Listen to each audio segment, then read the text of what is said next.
evening. I'm Anna Skemp.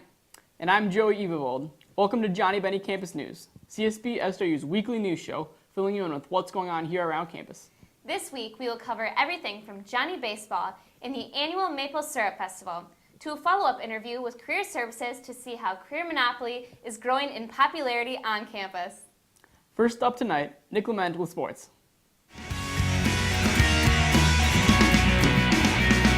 This is Nick Lemont with sports for Johnnie Bennie Campus News. Tonight, we're going to give you an update on your Johnnie baseball team as they begin their season. Our reporter, Lauren Faust, had a chance to interview some of the veterans on the team to talk about their recent trip to Florida and some expectations for the new season. And now to you, Lauren. Thanks, Nick. My name is Lauren Faust, and I'm the sports reporter for Johnnie Bennie Campus News. I'm here with Daryl Williams, who is a senior on the Johnnie baseball team. So, Daryl, what do you do at practice to prepare for your upcoming games? What we usually do is we have different rituals, different workouts we do. We have, well, I'm a pitcher, so we do different drills where we obviously practice on our mechanics. We do pickoffs. We do double play drills where we run the first base and get the double play.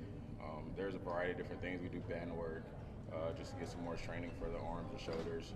But for the most part, we kind of do a lot of light workouts because we don't want to obviously put that much pain on our shoulders and stuff like that. So, and we also do bullpens and live pitching. So that's always a great time when we practice inside. So has all of this snow put a damper on your training or practice at all, or how do you deal with that? Yeah, it's definitely put a damper. I mean, when you want to play baseball, you obviously want to be outside, so that struggle itself kind of weighs in on the team. But we use it as a motivation to get better inside for when we do go outside, we can be fully prepared for the team, and we can't use the excuse that we're inside. So we definitely use it as a tool to be successful outside on the diamond. Okay, do you have any weird rituals or anything you do before games to get yourself ready? I don't know, for some reason, like I can eat a whole pack of sunflower seeds, and like, I mean, obviously that's pretty dry and gets me dehydrated, but it gives me that extra little urge to get me in the baseball mode to, you know, do some great things on the field. The extra little push Yeah, that you need. exactly. So it works out. I got different flavors: barbecue, ranch. So. Do you have a favorite? Probably ranch. Okay. Just for the end of the bag, all the sugar. So. So, being that it's your senior year, do you have any specific goals or anything for this season? Just me personally, I just want to be able to be on the team the whole year and just get to know everybody before I leave. I mean, I build great relationships with everybody on the baseball team, so we have a young team, so being a senior, it's really nice to build those connections with the younger guys so they can continue the legacy and continue the hard work that, you know, obviously the seniors have put forth. So it's definitely bittersweet, but obviously being on the football team, I've dealt with it before, so baseball is kind of just going to give me another little cry or a tear to shed. So, but it should be exciting. Okay, great. Well, good luck with your season, and thanks for talking with us. Thank you very much. My name is Lauren Faust with Johnnie Bennie Campus News. Now we're going to head over to Angel, who has another baseball interview. Thanks, Lauren. My name is Angel Keating. I'm here with senior Luke Larson, who is on the St. John's baseball team. And here's some questions I'd love to ask you about your season and coming into senior year. So previously you told me that you were transferred from St. Mary's. And you've been on this team for 3 years. So how has the baseball team kind of influenced your season? How has that progressed? Yeah, I played a year and a half at St. Mary's University, Winona.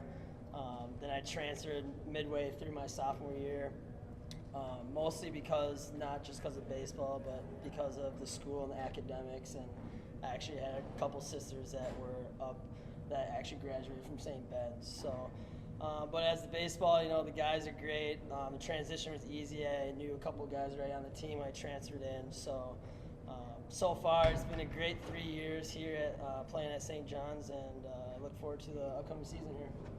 Fantastic.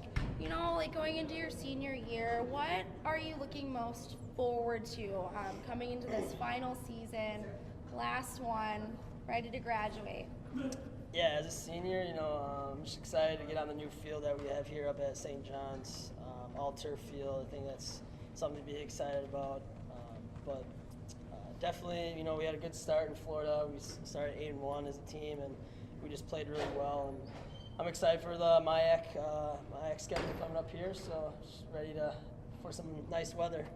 Perfect. So going back to the season and how you've progressed, especially as a transfer, how have you grown personally as a player within this program, and how has that influence set you up for the future? Yeah, I would say I probably throughout the years playing baseball, I've taken on a leadership role, being one of the leaders on the team. So going into the real world, as you would say, having that ability to lead and be a leader with the team I would say is important for a job role in the future. Fantastic. Last question. What do you hope as a senior to leave behind, and what kind of influence or impact do you hope to leave to your fellow teammates? Yeah, I would just say, just being a great leader is important to me. Having a positive impact on the younger classmen and people younger than me. So that's one of the things I'm excited about. So. That's really exciting. Well, thank you so much, and back to you, Lauren. Thanks, Angel. It sounds like they're having a great season so far. Make sure you make it to some of their games. Once again, my name is Lauren Faust. Now back to Nick in the studio.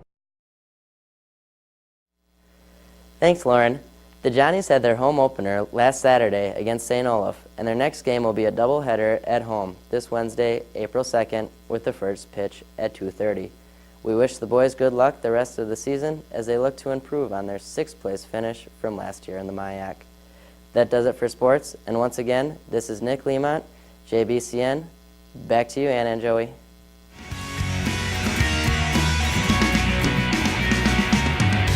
I'm looking forward to some games at the grandstand once it's nice out. Same here. Good luck with the season, Johnnies. Here at St. John's, it has been a tradition since 1942 to make maple syrup each spring. This past week, reporter Will Jude caught up with chief syrup maker Walter Kiefer. Walter is entering his 54th year and being a part of this grand tradition. Here's the little inside scoop on everything that goes into making a bottle of this great tasting syrup.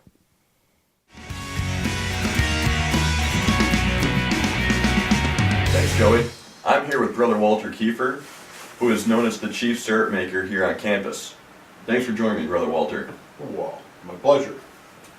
So, could you tell me a little bit about the history of this maple syrup making and kind of how it started and how it came to be? Well, it came about with the missionaries that worked with the Native Americans, and we knew about making maple syrup. We had maple trees here, but it really started with the sugar shortage, sugar rationing of World War II, and monks needing some sugar said, well, we can make maple syrup. So that's how it started, as some of the brothers making maple syrup out of the trees alongside the sag. So that's it's been something that has become a legend. It's been as much as the bread, and it's something that's sweet. It's something in the springtime. That's really cool.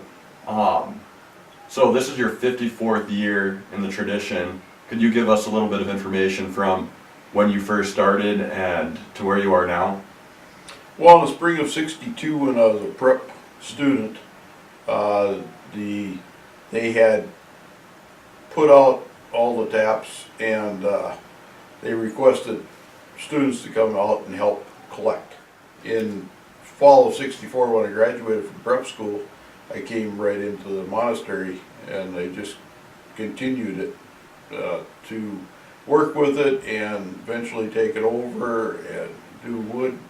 And we've moved into new technology last year. It's totally different operation than when I started, but it's still the same process. Okay, so you've kind of given us a brief glimpse so far on how the maple syrup process is done. Could you kind of just go over it quickly, just step by step, that specific process again? We have an area set aside, is heavily mapled, and near the maple shack itself. But you start off by having a good tree. You want a diameter of about 12 inches at least before you put in a tap. And you don't just pound in a tap, you have to drill a hole first. Yep. So you drill a hole about 2 inches deep with either a 5/16 now or the old traditional 7/16, and then you tap in a spile. Right now we have, I would say we're approaching 1,300 taps, 1,200 for sure taps out. So that's 1,200 individual places that you have to go to collect. Once we get it out of the tree, then we got to haul it up to the maple shack itself.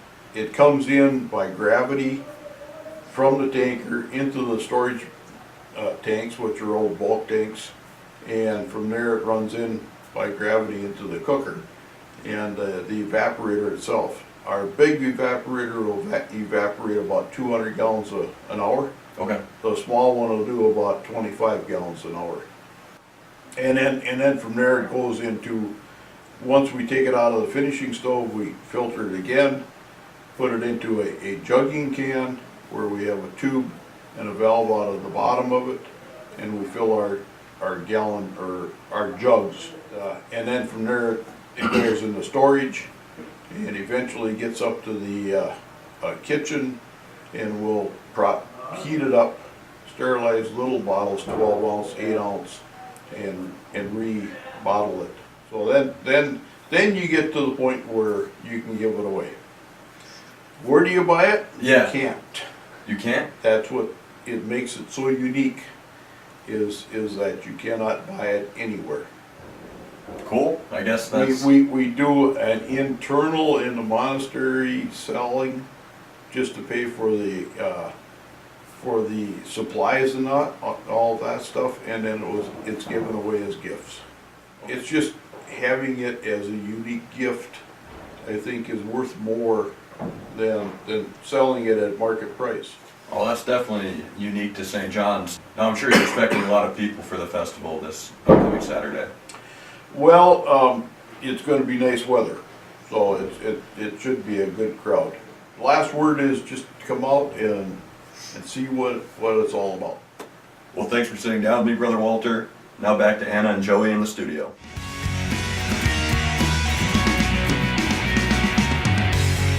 That maple syrup looks delicious. I can't wait to have some with my flapjacks. Me too, Joey. What a fun-filled weekend. Lastly tonight, I sat down with CSB SJU Career Services in a follow-up interview from last week's Career Monopoly segment. Let's take a closer look.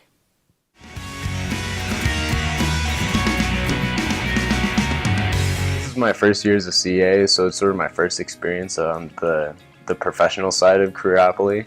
And I think it's awesome just being able to see students come in and be really pepped up about writing a resume, or writing a cover letter, or learning about this stuff. Well, Careeropoly has been going really great this year. There's a lot more involvement from the St. Ben students on our campus, and I'm sure the St. John's students too. We still have a lot of prizes left that we're really excited and hoping to get rid of, and we're hoping students win. We're getting a lot of people. I think we got about 80 people so far. We're hoping to still get more players of Careeropoly. We're always hoping for more, but yeah, and there's still prizes to be won. We want students to continue to stay active and keep playing and coming in, but it's ending on Thursday, so students should bring their boards in on Thursday, and on the boards they should have all their extra stickers, and once they turn the boards in, we can put their names in for all the prizes that are left, and then once their names are in, they can have a chance to win the extra prizes. But yeah, definitely bring your board in by Thursday. I think it's a good way to provide them an incentive to do that sort of thing. And to me, it's always been like, okay, you should be doing this anyway, but we'll help you out a little bit, and we'll give you a little bit of a motivation. To people who come in here always tell me that they learn a lot about our services and about different career-related tools that they just never had an idea about before. So I think it really is a great resource for students. It's definitely happening again. It's super successful, and it really gets the students involved in everything we have to offer at Career Services. So we want the first years to come in again as sophomores, because it only is for first years and sophomores. So bring in this year's first years and get them playing again and win all the prizes.